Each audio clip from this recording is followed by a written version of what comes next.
আসসালামু আলাইকুম। বাংলাদেশ বেতার গোপালগঞ্জ খবর পড়ছি প্রত্যুত রায়। শরীয়তপুরের জাজিরায় উপজেলা ভূমি সহায়তা কেন্দ্রের উদ্বোধন করা হয়েছে। গতকাল জেলা প্রশাসক তাফসিনা বেগম এ ভূমি সেবা সহায়তা কেন্দ্রের উদ্বোধন করেন। ভূমি সেবা কেন্দ্রটি চালু হওয়ার ফলে জাজিরাবাসীর ভূমি সেবা আরও ত্বরান্বিত হবে বলে বিশ্বাস করেন জেলা প্রশাসক। ভূমি সংশ্লিষ্ট কর্মকর্তা কর্মচারীদের ভূমি সেবা নিশ্চিতে আরও আন্তরিকতার সাথে দায়িত্ব পালনের জন্য নির্দেশনাও দেন তিনি। অতিরিক্ত জেলা প্রশাসক, রাজস্ব, উপজেলা নির্বাহী অফিসার, সহকারী কমিশনার ভূমি সহ সংশ্লিষ্ট ব্যক্তিবর্গ এ সময় উপস্থিত ছিলেন।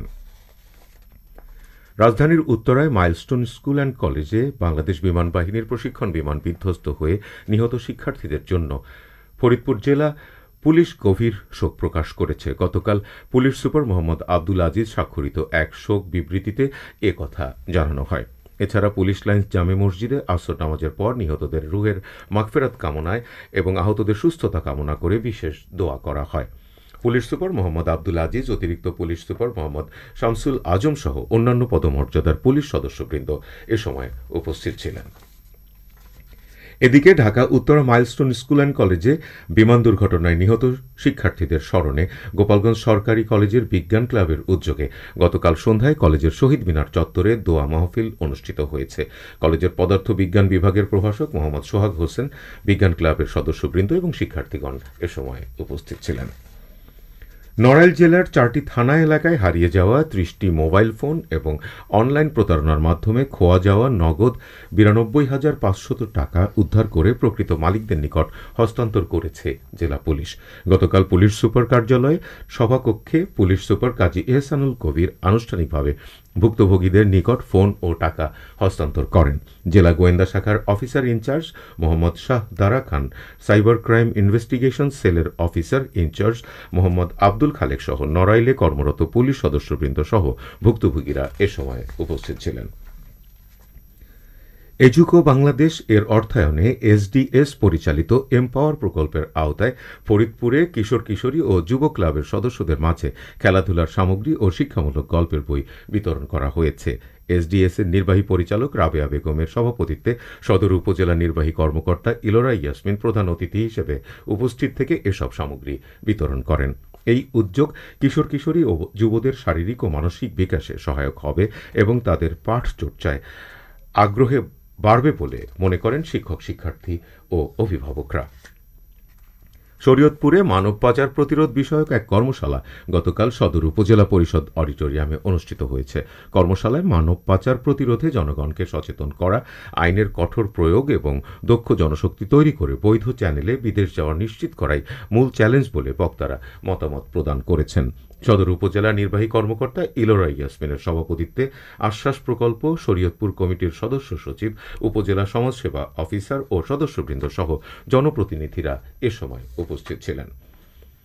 শরীয়তপুরের কৃত্তিনাশা নদী থেকে অবৈধভাবে বালু উত্তোলন বন্ধে ভ্রাম্যমাণ আদালত পরিচালনা করেছে সদর উপজেলা নির্বাহী ম্যাজিস্ট্রেট ও নির্বাহী কর্মকর্তা ইলোরা ইয়াসমিন। গতকাল সদর উপজেলার সন্তোষপুর এলাকায় নদীতে অভিযান চালনা করা হয়। এ সময় অবৈধ বালু উত্তোলনের দায়ে 6টি ড্রেজার জব্দ করে জনসমক্ষে ধ্বংস করা হয়। এছাড়া 2 ড্রেজার মালিককে আটক করা হয়। পরে বালুমহাল ও মাটি ব্যবস্থাপনা আইনে তাদেরকে 50,000 টাকা জরিমানা করে ছেড়ে দেওয়া হয়। মাদারীপুরে ইসলামী যুব আন্দোলন বাংলাদেশের 9ম প্রতিষ্ঠাবার্ষিকী উপলক্ষে জেলা শাখার উদ্যোগে এক সমাবেশ অনুষ্ঠিত হয়েছে। গতকাল শহরের শকুনি লেকপার স্বাধীনতা অঙ্গনে এ সমাবেশ অনুষ্ঠিত হয়।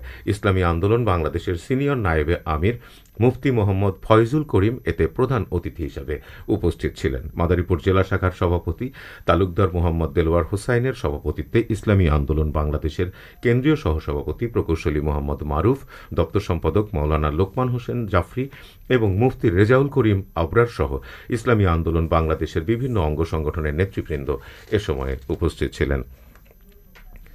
Dhaka Uttara milestone school and কলেজে বিমান দুর্ঘটনায় নিহত 6ষ্ঠ শ্রেণীর আবদুল্লাহ শামীমকে শরীয়তপুর ডিএম খালিতে বাবার কবরের পাশে দাফন করা হয়েছে।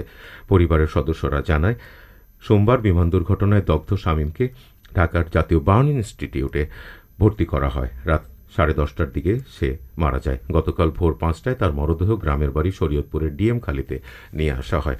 সকাল ৯টায় চরভয়রা উচ্চ বিদ্যালয়ে আবদুল্লাহ শামীমের নামাজে জানাজা অনুষ্ঠিত হয়। মাদারীপুরের ডাসার উপজেলার একটি মাদ্রাসার 4তলা ভবনের ছাদ থেকে পড়ে ৯ বছর বয়সী লামিয়া আক্তার নামে এক শিশুর মৃত্যু হয়েছে। গতকাল ডাসারের পূর্ব কমলাপুর এলাকায় অবস্থিত বীর মুক্তিযোদ্ধা কাজী নুরুল ইসলাম এতিমখানা মাদ্রাসায় এ ঘটনা ঘটে। খবর পেয়ে পুলিশ ঘটনাস্থলে পৌঁছে নিহতের মরদেহ উদ্ধার করে এবং ময়নাতদন্তের জন্য সদর হাসপাতাল মর্গে প্রেরণ করে। সবশেষে আবহাওয়া।